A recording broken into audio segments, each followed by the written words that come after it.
नमस्कार, मी रिद्धी म्हात्रे. बातमीपत्रामध्ये आपल्या सगळ्यांचं स्वागत. महत्त्वाची बातमी बघूयात. सुरुवातीलाच बांगलादेशच्या हिंदूंसाठी विश्व हिंदू परिषद आक्रमक झालेली आहे.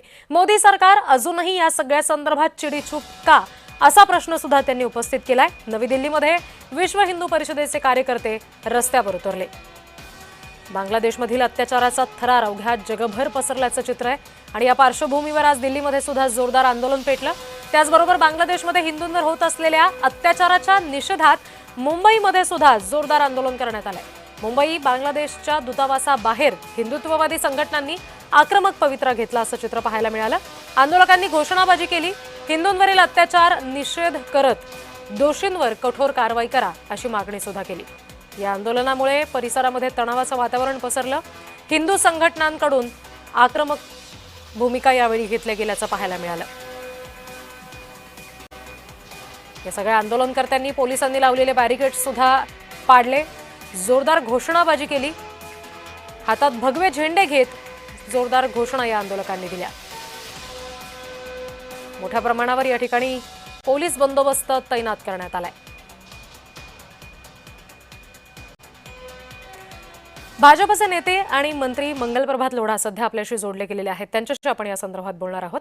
मंगलप्रभात लोढाजी, आता ही दृश्य सुद्धा बघतोय आपण, सोशल मीडियावर सुद्धा ही दृश्य प्रचंड व्हायरल आहेत. आक्रमक भूमिका विश्व हिंदू परिषदेकडून घेतली जाते. आपली या सगळ्या संदर्भात नेमकी काय भूमिका आहे? आणि दुसरं याला जोडून असंच विचारायचं आहे की केंद्र सरकारकडून या सगळ्या संदर्भात अजूनही ठाम भूमिका का घेतली जात नाहीये, का त्याविषयी बोललं जात नाहीये, असाही प्रश्न उपस्थित केला जातोय. केंद्र आणि महाराष्ट्र सरकार दोघे याबद्दल फार सजग आहे. ते तिथे जे काही चाललंय ते सर्वांच्यासाठी चिंताचा विषय. पूर्ण भारतामध्ये हिंदू समाजतर्फे या बांगलादेशमध्ये राहणारे हिंदूच्या बाबत चिंताच्या वातावरण आहे. त्यासाठी त्यांच्या समर्थनामध्ये अनेक काही झाले थांबला पाहिजे त्यासाठी प्रदर्शन सर्व ठिकाणी सुरू आहे.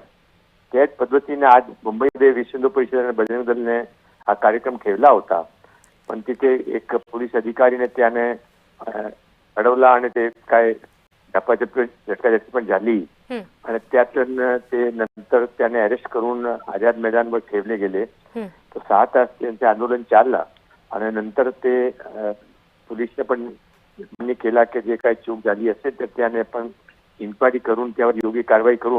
आणि जे बांगलादेशचे जे कॉन्स्युलेटचे लोक होते ते पूर्वी एग्री न होते, नंतर ते पण एग्री झाले की आम्ही त्यांना भेटून त्यांच्या काय म्हणणं ते ऐकू. तर म्हणून ते आंदोलन संपला.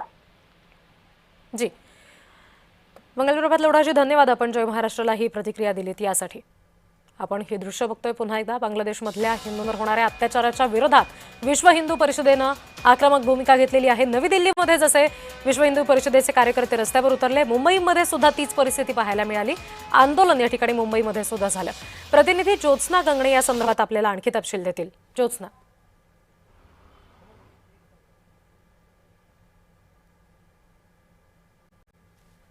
जे आहे मुंबईच्या आझाद मैदानामध्ये एक मोठं आंदोलन करण्यात आलं आणि बांगलादेशी हिंदूंवरती जे काही अत्याचार होतात त्या संदर्भात जे आहे ते भारताने मदत करावी आणि त्याचबरोबर बांगलादेश सरकारने सुद्धा असे हिंदूंवरती जे अत्याचार होत चाललेत बांगलादेशमध्ये, कारण बांगलादेशमध्ये हिंदू जे आहेत अल्पसंख्याक आहेत, त्याच्यामुळे अल्पसंख्याकांवरती जर भारत काळजी घेत असेल आणि भारताची जर जी आहे ती भूमिका इतकी सेक्युलर असेल तर तशीच भूमिका जी आहे ती बांगलादेशने सुद्धा घ्यावी, अशा प्रकारची मागणी जी आहे ती विश्व हिंदू परिषद यांच्याकडनं घेण्यात आली. आणि अशाच प्रकारचं एक आंदोलनानंतर जे आहे एक निवेदन जे आहे ते बांगलादेश दूतावास जे मुंबईमध्ये आहे त्यांच्याकडे जे आहे ते विश्व हिंदू परिषदेकडनं देण्यात आलं. मुंबईच्या आझाद मैदानामध्ये जे आहे ते विश्व हिंदू परिषद यांच्याकडनं जे आहे ते एक आंदोलन जे करण्यात आलं याच्यामध्ये मध्यस्थी करण्यासाठी स्वतः जे आहेत ते महाराष्ट्राचे कॅबिनेट मंत्री मंगलप्रभात लोढा हे आले होते. कारण जे कार्यकर्ते आंदोलनकर्ते जे आले होते ते थोड्या वेळाने आक्रमक झाले, कारण त्यांना बांगलादेश दूतावास यांच्याशी